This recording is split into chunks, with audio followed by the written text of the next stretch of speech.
การปรับปรุงท่าทีหรือกริยาอาการให้ดีงามเรียบร้อยโดยให้เว้นจากการประพฤติผิดหรือการล่วงละเมิดต่อกฎระเบียบวินัยคือไม่ทำผิดทางกายอย่างน้อยเนี่ยก็จะทำให้เราเรียกว่าสามารถที่จะ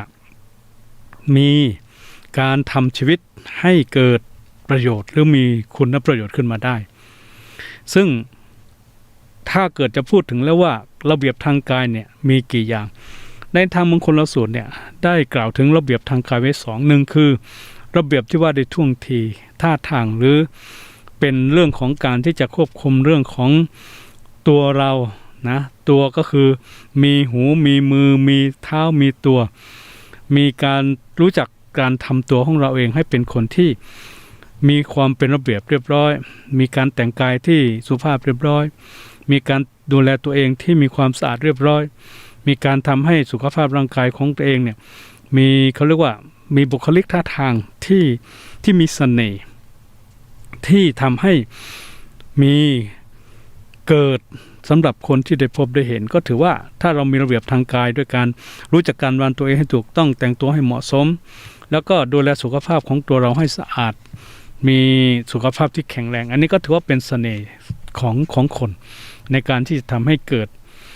ซึ่งระเบียบที่ว่าด้วยการกำกับตัวเองการดูแลตัวเองการที่จะทำให้ตัวเราเองเป็นผู้ที่น่าเกรงขามไม่ว่าเราจะเป็นพ่อบ้านแม่บ้านจะเป็นลูกหรือว่าเราทั้งหลายจะเป็นตำรวจทหารหรือเป็นเจ้าหน้าที่ใดก็ตามทีทุกที่ทุกคนเนี่ยจะต้องมีระเบียบวินัยของตนเองนอกจากระเบียบวินัยของตนเองแล้วเนี่ยยังมีระเบียบวินัยที่เราทำงานอยู่จะเป็นในโรงเรียนจะเป็นในหน่วยงานจะเป็นห้างร้านบริษัทจะเป็นในสถานที่ราชการก็ต้องมีระเบียบนั่นคือระเบียบกายระเบียบภายนอกที่เราทั้งหลายจะต้องมีการนำมาจะต้องมีการประพฤติปฏิบัติให้ถูกต้องที่ต้องมีตรงนั้นก็เพื่อต้องการให้เกิดความสงบสุขนะเพื่อทำให้เกิดความเรียบร้อยดีงามนี่เขาเรียกว่าเป็นระเบียบทางกาย2คือระเบียบทางกิริยาหมายถึงว่าอาการของอวัยวะของกายที่เคลื่อนไหวไปมาที่ปรากฏแก่สายตาของผู้คนทั้งหลายก็คือเรื่องของการยืนเดินนั่งนะยืนเดินนั่งตลอดจนถึงการที่จะพูดจะคุยตลอดถึงการที่จะต้องมีการแสดงออกทางร่างกายจะเป็นการกราบการไหว้หรือจะเป็นการกล่าวคำหรือคำพูดใดๆก็ตามทีอันนี้เขาว่าเป็นระเบียบกิริยาซึ่งก็ถือว่าต้องมีแล้วต้องปฏิบัติให้ถูกตรงนี้คือถูกไหนถูกการถูกคนถูกที่ถูกงานถูกหลักแล้วก็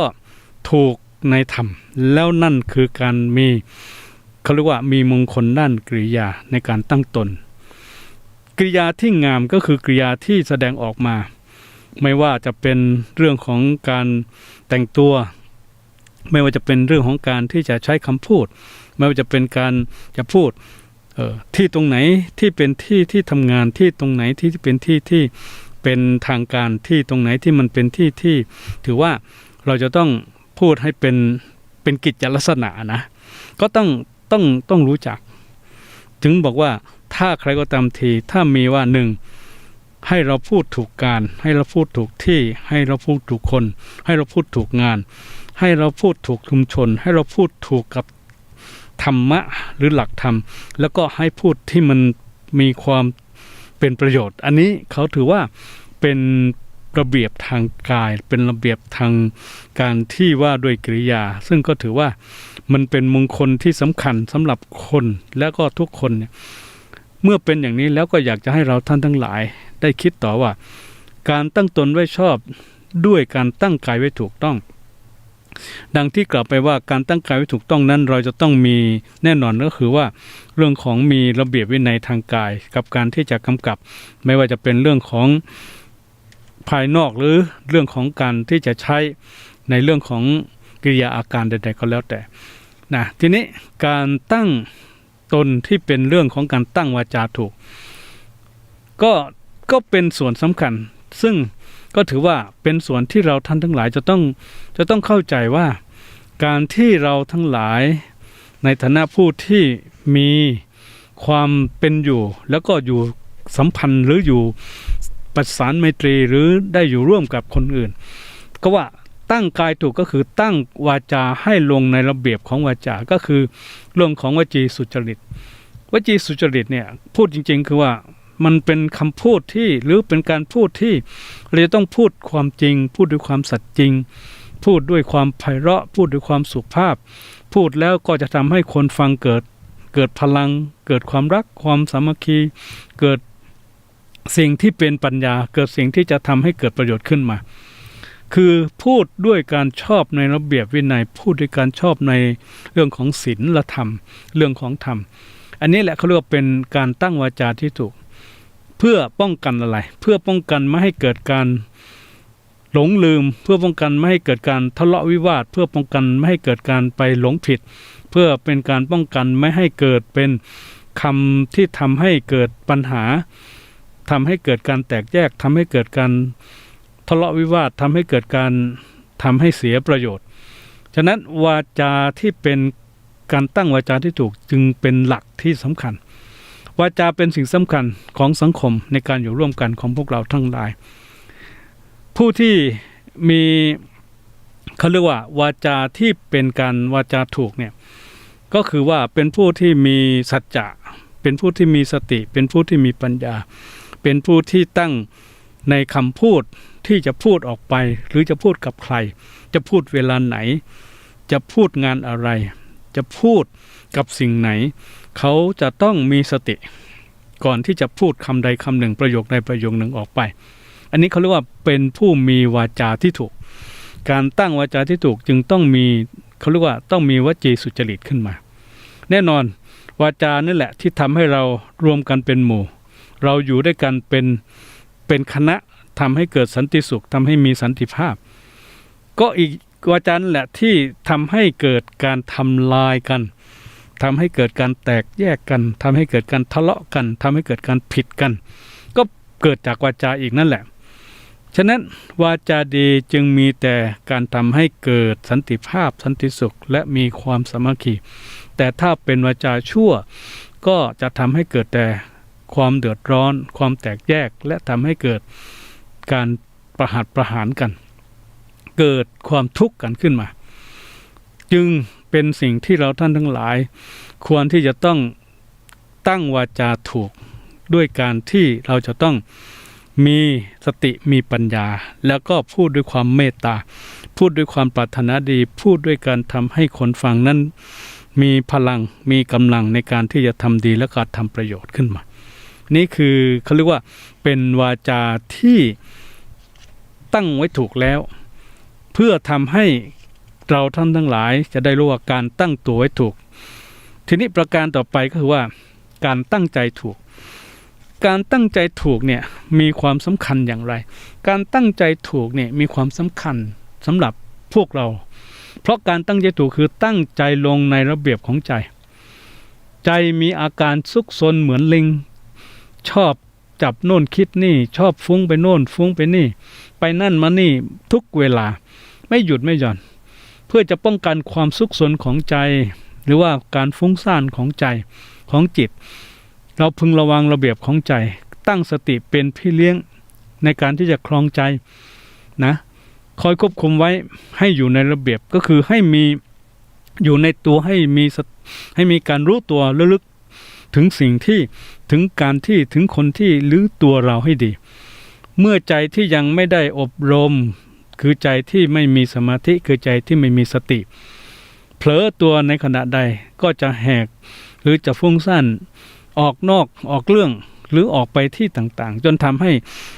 การที่เราจะมีใจสงบมันก็เลยไม่สงบเพราะใจมันไม่อยู่ในที่เป็นสติในที่ที่มีสติในที่ที่เป็นสมาธินะการใช้อุบายเปลี่ยนใจให้ดีด้วยการใช้สติคุมการเปลี่ยนใจให้ดีมั่นคงด้วยการใช้ภาวนาคือการทำสมาธินะเพราะกำลังใจให้กล้าแข็งมีสติคุ้มครองไม่ยอมตามใจไม่ยอมตามอำนาจของกิเลสไม่ยอมฟุ้งซ่านไปตามความตามอยากหรือตาม โลภะโทสะโมหะไม่ปล่อยใจให้ไปตามตัณหาภวะตัณหาวิภวะตัณหานั้นอบรมใจให้มีแต่ความตั้งมั่นให้มีแต่ความเมตตาให้มีแต่พลังสมาธิให้อยู่เหนือการครอบงำของโลภโกรธหลงมันจะทำให้จิตของเราเนี่ยชื่อว่าเป็นจิตที่จะใฝ่ในการทำดีเรียกว่าจะมีจิตที่เป็นฉันทะต่อความดีนะจะมีแต่จิตในการที่จะวิริยะต่อความดีจะมีจิตในการที่จะเป็นผู้ที่ไตร่ตรองในการที่จะรู้จักทำดีแล้วก็ทำต่อรักษาไว้แล้วก็ละในสิ่งที่เป็นความชั่วความเดือดร้อนไม่ทำต่อไม่ทำไปจนถึงการที่เรียกว่าจะทำให้จิตนั้นไปสู่การเป็นผู้ตื่นผู้เบิกบานแล้วก็ผู้ตื่นในที่สุดหลักธรรมนะเป็นธรรมดาว่าทุกสิ่งทุกอย่างในโลกนี้ถ้าไม่ก้าวหน้าก็จะต้องถอยหลังถ้าไม่เจริญก็ต้องเสื่อมลงใจคนเราก็เช่นกันถ้าไม่ยิ่งวันยิ่งดีขึ้นมันก็ยิ่งเสื่อมลงต่ำลงเพราะใจมีกิเลสเป็นมารกั้นหรือว่าเป็นม่านมากั้นไม่ให้ไฟก็เรียกว่าไม่ให้ไฟในการคิดถึงความดีไฟดีรักดีชอบดีด้วยวิธีที่เรียกว่ามีแต่ความอยากมีแต่ตัณหามีแต่กิเลสเข้ามามันจึงทำให้การไฟดีรักดีก็ไม่มีฉะนั้นเพื่อให้จิตให้ใจของเราเนี่ยไฟดีคิดดีแล้วก็รักดีจึงต้องมาฝึกฝนอบรมใจให้ก้าวไปสู่จุดหมายคือใจดีให้ไปสู่หลักของการที่จะเป็นผู้มีการพัฒนาชีวิตของตนให้ดียกตนให้สูงขึ้นพัฒนาตนให้สูงขึ้นด้วยการที่ว่าจะต้องรักสัจจะต้องมีสัจจะให้มั่นคงบูชาความจริงพูดจริงทำจริงแล้วก็ปักใจแน่วแน่มั่นคงในสัจจะของความจริงในสัจจะของความถูกต้องในสัจจะของการเป็นสุจริตอันนี้ถือว่าเป็นสิ่งสำคัญฉะนั้นการฝึกใจเนี่ยจึงต้องมีหลักว่า1จงรักสัจจะเท่ากับชีวิตคือตั้งสัจจะลงไว้ให้มั่นบูชาความจริงพูดจริงทำจริง2จงมีสติสัมปชัญญะครองตนอย่าฝืนความรู้สึกผิดชอบจงพร้อมที่จะแบกภาระรับผิดชอบและยอมรับในความผิดของตนที่เกิดที่เคยกระทำหรือที่ทำไปแล้ว3จงมีความเชื่อมั่นในทุกคนคือเชื่อมั่นในคนทุกคนอย่าดูหมิ่นทินแคลนจงเห็นว่าคนอื่นที่เชื่อถือหรือคนอื่นที่เราได้อยู่ร่วมในกลุ่มในคนในสังคมก็ถือว่าทุกคนนั้นเป็นผู้ที่มีคุณนะเป็นผู้ที่มีคุณ4จงเชื่อตนเองเชื่ออย่างไรเชื่อความสามารถของตนให้มีความไว้ใจตนอย่าดูถูกตนว่าจะทำอะไรกับเขาไม่ได้นะอย่าดูถูกตรงอย่างนั้น5จงเชื่อตรงคือจงซื่อตรงต่อตนเองความซื่อตรงก็เป็นสิ่งที่จะทำให้เรามั่นคงให้เราเชื่อมั่นอย่าเท็จอย่าล่อลวงแล้วก็อย่าดื้อด้านต่อใจตนเองเมื่อสัญญาแก่ใจไว้ว่าจะทำอย่างใดจงทำอย่างนั้นรู้ว่าอะไรผิดอย่าหาอุบายมาพูดหลอกลวงตนเองให้เห็นเป็นชอบอย่าทำอะไรชั่วจนทำให้เกิดความเคยชินเพราะมันจะเป็นสิ่งที่เรียกว่าไม่ซื่อตรงต่อตน6อย่าปล่อยให้อคติเพราะความชอบกันชังกันโง่เขลากลัวเข้ามาครอบงำในการทำในการปฏิบัติชีวิตของตนแม้จะได้มีอันใดเกิดขึ้นแม้จะมีประโยชน์อะไรเข้ามาก็จะไม่มีอคติไม่มีความลำเอียงนั่นแหละนะไม่ว่าจะลำเอียงเพราะชอบคนนู้นชอบกันไม่ลำเอียงว่าเพราะชังคนนั้นเกลียดคนนั้นไม่ลำเอียงเพราะว่าโง่เขลาเบาปัญญางมงายไม่ลำเอียงเพราะว่ากลัวโน่นกลัวนี่ถ้าเราไม่มีอคติแล้วเนี่ยแน่นอนว่าตัวเรานั้นก็จะเป็นคนที่มีความหนักแน่นและมั่นคง7จงถ่อมตนเหมือนผ้าคีริ้วห่อทองอย่าเหยียดชีวิตตนเองอย่าเหยียบย่ำชีวิตตนเองอย่าถือว่าคืออย่าถือตนทรนงตนหรืออย่า ดันทุรังหลงผิดฝืนเท็จในสิ่งที่ทำอยู่เพราะมันเป็นของผิดแม้จะฝืนแม้จะเดินดันทุรังอย่างไรก็แล้วแต่ความเจริญหรือความรุ่งเรืองมันก็ไม่เกิดขึ้นกับตัวเรา 8. อย่าดูแคลนสิ่งใดๆว่าเป็นของเก่าจงเชื่อว่าของเก่าหรือสิ่งที่เป็นของเก่านั่นมีค่าควรในการที่จะต้องศึกษาควรในการที่จะต้องรักษาในการที่จะต้องปฏิบัติ 9. อย่าเห็นชอบด้วยสิ่งใดๆว่าเป็นของใหม่ก่อนจะตัดสินใจทำอะไรลงไปต้องใช้สติปัญญาพิจารณาอย่างระมัดระวังเพราะของใหม่ที่ดีก็มีไม่ดีก็มีมากยิ่งในปัจจุบันเนี่ยมีอะไรใหม่ๆเกิดขึ้นมาเยอะแยะมากมายไม่ว่าจะเป็นในสิ่งของก็ดีของกินของใช้ก็ดีของบริโภคก็ดีซึ่งมันมีเขาเรียกว่าในโลกของความเจริญทางวัตถุเนาะทางวิทยาศาสตร์เนี่ยก็มีสิ่งต่างๆที่ถูกผลิตออกมาในการที่จะมาให้พวกเราทั้งหลายต้องไปติดต้องไปใช้ต้องไปมีบางครั้งบางทีก็เกินความจำเป็นของชีวิตที่ต้องการแต่สิ่งเหล่านั้นมันก็มีอิทธิพลในการทำให้เราต้องหลงทำให้เราต้องอยากจึงทำให้เรียกว่าถ้าหลงของใหม่แล้วไม่มีสติปัญญาใช้ตัวของใหม่จะทำให้เรามีแต่ความทุกข์ตัวใหม่ๆสิ่งของใหม่ๆจะทำให้เราเป็นหนี้เป็นสินอันนี้ก็ถือว่าเป็นสิ่งที่ไม่ได้ตั้งตนไว้ชอบนะ 10. จงเป็นคนตรงต่อเวลาเรื่องเวลาเนี่ยคือเป็นเรื่องที่สำคัญเวลาที่เริ่มก้าวไปข้างหน้านั่นคือสิ่งที่จะมีประโยชน์เวลาที่จะให้โอกาสแก่คนนั้นน่ะมันเป็นสิ่งที่เลิศแล้วการที่บุคคลใดก็ตามทีถ้าผลัดวันประกันพรุ่งเลื่อนโน่นเลื่อนนี่คนนั้นเท่ากับการขาดความเจริญของชีวิตเพราะมันทำให้พลาดในสิ่งที่จะเกิดความเจริญถ้าเราไม่ตรงต่อเวลาการตรงต่อเวลาจึงเป็นสิ่งที่ถือว่าจะทำให้เป็นมงคลของชีวิตนะไม่ว่าเราจะทำอะไรก็แล้วแต่ตั้งเวลาไว้แล้วเราก็ต้องไปตรงตามเวลานั้นด้วยเหตุเนี้ยในโลกเนี่ยจึงต้องมีการเรียกว่าให้ไปเซ็นลงเวลาต้องมีการไปปั๊มลงเวลาต้องมีการไปเรียกว่าสแกนลงเวลาทำไมถึงเป็นอย่างนั้นก็เพื่อต้องการให้คนเนี่ยตรงเวลายิ่งทุกวันเนี่ยโอ้มันเป็นเรื่องที่รู้ว่าแต่ละที่เนี่ยจะเป็นห้างร้านบริษัทหรือจะเป็นหน่วยงานใดก็แล้วแต่เรื่องของเวลาเนี่ยเขาจริงจังมากนะจริงจังมากไหมว่าคนต้องตรงมาให้ตรงเวลาเลิกก็ให้ตรงเวลาบางทีบางคนเนี่ยเรียกว่าโอ้คือมักจะไม่ตรงก็เลื่อนไปช้าไปเลทไปก็ถือว่านั่นไม่เป็นสิ่งที่ดีไม่เป็นมงคลอะไรกับคนนั้น 11. จงอบรมใจให้กล้าแกร่งกล้าที่จะคิดอะไรใหม่ๆกล้าที่จะตัดสินใจในการแก้ไขปัญหาที่สำคัญที่เกิดขึ้นไม่ว่าจะเป็นปัญหาของตนเองในครอบครัวปัญหาในที่ทำงานปัญหาในสังคมหรือปัญหาของชีวิตคือต้องกล้าอย่าไปกลัวเพราะปัญหามีไว้คือปัญหาของพวกเราเนี่ยที่มันมาหาเราเนี่ยมันมาเพื่อจะทดสอบเราให้เราได้มีปัญญาแก้เพื่อจะทดสอบพลังของเราว่าเรามีพลังที่จะแก้ไหมจะทดสอบตัวความมั่นคงของเรา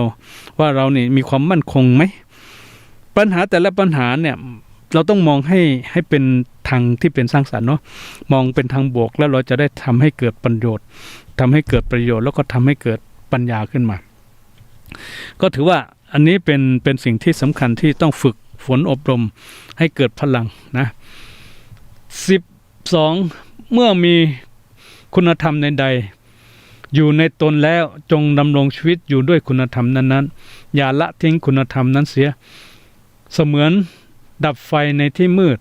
แล้วเขาเรียกว่าก็จะทำให้เกิดความมืดและเกิดความงมงายก็แน่นอนว่าพวกเราทั้งหลายมีคุณธรรมอยู่ในตัวกันแล้วทุกคนไม่ว่าจะเป็นเรื่องของความอดทนทุกคนก็มีเนาะทุกคนก็มีทีนี้เราเอาคุณธรรมความอดทนมาใช้ในชีวิตมากขนาดไหนหรือความขยันทุกคนก็มีนะวิริยะเนี่ยทุกคนก็มีนะถ้าไม่มีเราคงจะไม่สามารถจะมีชีวิตเจริญรุ่งเรืองได้ขนาดนี้นะความขยันหรือการที่เราเป็นคนที่ มีสติทุกคนก็มีสตินะในการที่จะรู้ตัวในการที่จะระลึกได้ในการที่จะดำรงชีวิตอยู่ก็เรามีนะหรือเรามีเขาเรียกว่ามีสติปัญญามีความรู้ความสามารถทุกอันนี้เป็นคุณธรรมทั้งหมดเลยนะเป็นคุณธรรมทั้งหมดเลยฉะนั้นอะไรที่เป็นคุณธรรมที่เจริญในชีวิตอยู่แล้วเรามีอยู่แล้วจงรักษาและปฏิบัติไว้แล้วก็พัฒนาให้เจริญต่อไปแต่ถ้าไม่มีต้องศึกษาแล้วต้องฝึกหัดอบรมขัดเกลาเอาธรรมะเอาหลักธรรมนั่นแหละมาเป็นหลักในการปฏิบัติให้กับชีวิตของพวกเราให้กับชีวิตของตนมันก็จะเป็นสิ่งที่ประเสริฐในการที่จะทำให้เราเป็นคนแล้วก็เป็นมงคลกับชีวิตในการที่เรามีหลักธรรมะนำมาปฏิบัติในชีวิตของเราได้ทีนี้14ก็คือว่ามอบตัวให้อยู่ในความดีทั้งหลายทุกคนน่ะอยากได้ดีทุกคนต้องการความดีทุกคนต้องการให้เกิดดีแต่ทุกคนจะทำดีอย่างต่อเนื่องทำดีทุกวันเวลาทำดีทุกเวลาหรือไม่อันนี้มันขึ้นอยู่กับแต่ละคนแน่นอนว่าความดีไม่มีใครปฏิเสธไม่ว่าจะไปถามใครทุกคนต้องการความดีต้องการอยากได้ดีต้องการอยากจะประสบความสำเร็จในสิ่งที่ดีแต่ทีนี้เกิดปัญหาว่าทำไมล่ะเมื่ออยากแล้วเมื่อต้องการแล้วทำไมไม่ได้สักทีก็ต้องอยู่ที่ว่าเราทำหรือเปล่าดีแต่อยากถ้าไม่ทำในความดีที่อยากมันก็ไม่เกิดประโยชน์อะไรนะก็ไม่เกิดประโยชน์อะไรเพราะฉะนั้นคนโบราณถึงสอนให้เราว่าคนอยากได้ดีไม่ทำดีนั้นมีมากดีแต่อยากแต่ไม่ทำในความดีนั้นก็ไม่สามารถจะเกิดความดีสำหรับตนที่ทำฉะนั้นอยากได้ดีต้องทำดีไม่ต้องไปรีรอไม่ต้องไปอ้างอะไรแล้วก็ไม่ต้องไปกลัวอะไรทำเลยลงมือทำทันทีนั่นจึงชื่อว่าดีและก็เกิดการเรียกว่าทำดีขึ้นมาจริง15จงสอบความคิดความเห็นของตนกับคนอื่นก็คือว่าการที่พวกเราทั้งหลายอยู่ร่วมเป็นสังคมอยู่ร่วมกันในครอบครัวหรืออยู่ในที่ทำงานจะเป็นโรงเรียนเป็นห้างร้านบริษัทก็เหมือนกันความรู้ความคิดความอ่านหรือการกระทำหรือความคิดเห็นอะไรก็แล้วแต่ของเราเนี่ยเพื่อให้เกิดความเจริญก้าวหน้าต้องได้พูดจาต้องได้แลกเปลี่ยนเรียนรู้เหมือนกับว่าในที่ทำงานเนี่ยเราต้องเรียนรู้ในสิ่งที่เป็นความรู้เพราะบางอย่างเราอาจไม่รู้หรือรู้เราก็อาจจะไม่เก่งฉะนั้นก็ต้องแลกเปลี่ยนเรียนรู้กับคนที่เขารู้แล้วก็เก่งกว่าเราฉะนั้นเรื่องของการที่เราเรียกว่าเรื่องของความรู้ที่ต้องรู้จักคืออย่างนี้ในมงคลที่พูดเรื่องเกี่ยวกับการเป็นบัณฑิตเรื่องของการที่เราจะมีวิชาความรู้เนาะซึ่งได้พูดไปแล้วว่าความรู้ของคนเราในทุกวันเนี่ยสิ่งที่พวกเราควรเรียนเนี่ยนะมีวิชาหลายวิชาไม่ว่าจะเป็นวิชาการก็ดีวิชาชีพก็ดีวิชาชีวิตก็ดีวิชาฝีมือก็ดีวิชาที่เป็นศีลธรรมคุณธรรมก็ดีเหล่านี้เป็นวิชาใหญ่ๆในที่ทำงานก็ต้องอาศัยวิชาเหล่านี้แหละในการที่จะเอามาใช้ในงานที่ทำคนไหนที่สามารถเอาความรู้ที่ได้เรียนที่ได้ฝึกปฏิบัติมาแล้วมาใช้ในงานที่ทำก็จะทำให้งานที่เราทำนั้นน่ะเกิดความเจริญรุ่งเรืองก้าวหน้าเราถือว่าได้เอาวิชาที่ได้เรียนมานั้นมาใช้จริงแล้วก็เป็นประโยชน์จริงกับตัวเราจึงเป็นสิ่งที่ว่าอะไรที่เป็นความรู้ที่เคยได้เรียนมาอะไรที่เป็นความรู้ที่ยังไม่เคยได้เรียนมาอะไรที่เป็นความรู้ที่เป็นเรื่องของการทำงานที่เราทำอยู่ในขณะนั้นอะไรที่เป็นความรู้ของสัพพะความรู้ทั้งหลายเราจะต้องเรียนรู้อยู่ตลอดเวลาต้องเติมเต็มความรู้ให้ตนอยู่ตลอดเวลาไม่ว่าจะด้วยการได้พูดคุยแลกเปลี่ยนกับคนที่มีความรู้ในแต่ละด้านเราก็สามารถจะแลกเปลี่ยนกับเขาเพื่อจะทำให้เราได้มีความรู้เพิ่มขึ้นมากขึ้นต่อไปนี่คือการที่ว่าการที่พวกเราทั้งหลายซึ่งจะต้องตั้งตนเรื่องของการที่จะทำถูกหรือการทำดีที่เป็นการทำถูกเมื่อใจได้รับอบรมในหลักการหลักเรียนหลักความรู้เหล่านี้แล้วย่อมเป็นใจที่มีระเบียบใจที่มีระเบียบนี้ย่อมเป็นยอดแห่งใจทั้งหลายเพราะเป็นใจที่มีกำลังใจที่มั่นคงเด็ดเดี่ยวไม่พลุ่งพล่านไม่หุนหลันพลันแล่นเป็นใจที่เรียกว่ามีความหนักแน่น เป็นใจที่มีความสว่างไสวเป็นใจที่เกิดพลังอย่างยิ่งใหญ่แล้วก็ใจนี่แหละจะนำทำให้เรานั้นประสบในความเจริญต่างๆมากมายเขาต้องบอกว่าใจนี่เป็นนายกายนี่เป็นบ่าวเราท่านทั้งหลายคงได้ฟังโบราณได้ฝากเอาไว้ว่าทุกอย่างนี่มันจะสำเร็จขึ้นด้วยใจนะพุทธภาษิตว่ามโนปุพังคมาธรรมามโนเสสามโนมายาใจนี่แหละเป็นนายใจนี่แหละเป็นใหญ่ทุกสิ่งทุกอย่างสำเร็จได้เกิดจากใจถ้าเราได้มีใจถูกใจดีเขาเรียกว่าเป็นคนตั้งใจไว้ถูกต้องแล้วเนี่ยตั้งใจไว้ถูกต้องอย่างไรอย่างที่กล่าวไป10 กว่าข้อนะเป็นการตั้งใจไว้ถูกต้องมันจะมีผลมีพลังส่งดลให้ตนให้เราเป็นคนที่ถือว่าตั้งตนไว้ถูกและจะทำให้ผลสำเร็จที่เกิดขึ้นกับเราด้วยเหตุนี้ก็อยากให้เราท่านทั้งหลายว่าการตั้งตนไว้ถูกหรือว่าการตั้งตนไว้ดีเป็นมงคลของชีวิตเมื่อเป็นอย่างนี้ถ้าเราได้รู้จักหลักและวิธีการตั้งตนดังที่กล่าวไปแล้วว่าการตั้งตนไว้ถูกไว้ดีนั้นจะต้องตั้งไว้3ตั้งนะตั้งไว้3ตั้งตั้งยังไงที่ว่าตั้งไว้3ตั้งก็คือว่า1ตั้งกายให้ถูกที่2ตั้งวาจาให้ถูกการ3ตั้งใจให้ถูกต้องคือทั้ง3นี่ควรตั้งให้ถูกต้องทั้งหมดแหละตั้งกายให้ถูกต้องตั้งวาจาให้ถูกต้องตั้งใจให้ถูกต้องรับรองว่าผลที่เราทำงานที่เรามีสิ่งที่เราสร้างมันจะทำให้หรือบันดาลให้ประสบความสำเร็จและเกิดความเจริญขึ้นมาในชีวิตนี้ก็จะถือว่าเป็นชีวิตที่เกิดจากการตั้งตนไว้ดีแล้วที่ทำให้เกิดสิ่งที่ประเสริฐที่เป็นมงคลแก่ตนแก่ตัวของเราด้วยเหตุนี้ก็อยากจะให้เราท่านทั้งหลายนั้นได้ลองนำไปพินิจพิจารณาทบทวนว่าการตั้งตนไว้ชอบตั้งตนไว้ถูกในทางพระพุทธศาสนาองค์พระสัมมาสัมพุทธเจ้าได้กล่าวไว้เป็นมงคลในมงคลที่6นะในมงคลที่6เพื่อจะเป็นข้อหรือจะเป็นหลักในการที่จะทำให้ทุกคนเนี่ยสามารถที่จะรู้แล้วก็นำมาปฏิบัติเมื่อเราสามารถรู้และปฏิบัติได้แล้วการที่เราจะมีตัวตนที่ถูกการจะทำให้ตัวเราเป็นคนที่ดีการจะทำให้เรามีความเป็นอยู่ที่เป็นความสุขการตั้งกายให้ดีเป็นสิ่งสำคัญการตั้งวาจาให้งามเป็นสิ่งที่จะเกิดความเจริญการตั้งจิตตั้งใจให้ถูกต้องให้หมดใสให้หมดสุดให้บริสุทธิ์จะเป็นสิ่งที่ประเสริฐฉะนั้นกายงามกายต้องงามวาจาต้องดีใจต้องบริสุทธิ์อย่างนี้รับรองได้การตั้งตนไว้ชอบจะถือว่าเป็นมงคลของชีวิตที่เราสามารถจะเนรมิตสิ่งใดไม่ว่าจะเป็นเรื่องของงานก็จะสำเร็จก้าวหน้าไม่ว่าจะเป็นเรื่องความเป็นอยู่ก็จะเกิดความสันติสุขสันติภาพไม่ว่าจะต้องการให้มีความเจริญด้านใดถ้าเราตั้งตัวให้ดีแล้วนะตั้งตัวให้ดีแล้วตั้งกายให้ดีแล้วตั้งใจให้ดีแล้วรับรองได้สิ่งที่เราปรารถนาความเจริญที่เราไขว่คว้าก็สามารถที่จะบรรลุสามารถที่จะสำเร็จได้อย่างแน่นอนฉะนั้นแล้วในวันนี้การตั้งตนไว้ชอบในมงคลที่6ในหมู่ที่2ก็ถือว่าเป็นหมู่ที่จะทำให้เราทั้งหลายได้รู้ในการที่จะต้องควบคุมในการที่จะต้องฝึกหัดขัดเกลาในการที่จะต้องอบรมบ่มเพาะในการที่จะต้อง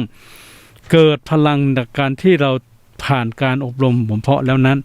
จึงจะทำให้สิ่งที่ประเสริฐมันเกิดมีทำให้ความดีที่เราได้ทำนั้นเกิดงามและทำให้ความสำเร็จที่เราปรารถนามันก็จะบันดาลให้พบแต่สิ่งที่ถือว่าเป็นมงคลดังคำประพันธ์ที่ว่าอย่าคบคนพาลชั่วช้าเป็นมิตรเลยนาคบแต่ชาติบัณฑิตถูกต้องบูชาท่านควรบูชา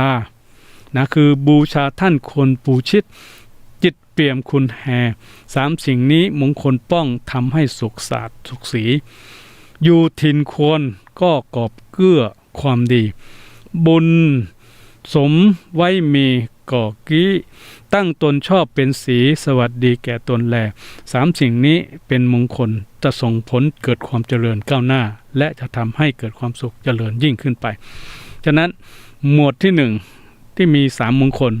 คือไม่คบคนพาลคบบัณฑิตแล้วก็บูชาบุคคลที่ควรบูชาหมวดที่2ก็คืออยู่ในถิ่นที่เหมาะสมมีบุญวาสนามาก่อนและตั้งตนไว้ชอบในชั่วโมงต่อไปก็จะเป็นเรื่องของมงคลในหมู่ที่3นะจะเป็นอะไรบ้างนั้นก็เอาไว้พบกันในคราวหน้าในวันนี้รายการพุทธรักษาบูชาพ่อก็หมดเวลาหมดเนาะก็ต้องนำรายการจากทุกท่านไปก่อนแล้วในชั่วโมงต่อไปก็จะได้นำในเรื่องของมงคลหมู่ที่3ซึ่งก็มีความสำคัญต่อทุกคนเป็นอย่างยิ่งและสำคัญที่จะทำให้เราทั้งหลายจะได้นำมงคลที่ในหมู่ต่อๆไปนั่นแหละมาเพื่อจะได้เป็นหลักในการประพฤติปฏิบัติเป็นหลักในการที่จะทำให้เรามาใช้ในชีวิตเป็นหลักที่จะทำให้เราทั้งหลายมาเพื่อใช้ให้เกิดความเจริญแล้วก็ความก้าวหน้าในตัวของพวกเราต่อไปในวันนี้ที่สุดก็ขออำนาจของพระพุทธพระธรรมและพระสงฆ์ดลบันดาลให้ทุกท่านทุกคนได้เป็นผู้มีความอยู่เย็นเป็นสุขอยู่ดีมีสุขให้เกิดความสุขกายสบายใจให้สุขภาพร่างกายแข็งแรงให้เป็นผู้ที่มีพละกำลังให้เป็นผู้ที่มีสติปัญญาแล้วก็เกิดความสุขตลอดกาลตลอดเวลาด้วยกันทุกท่าน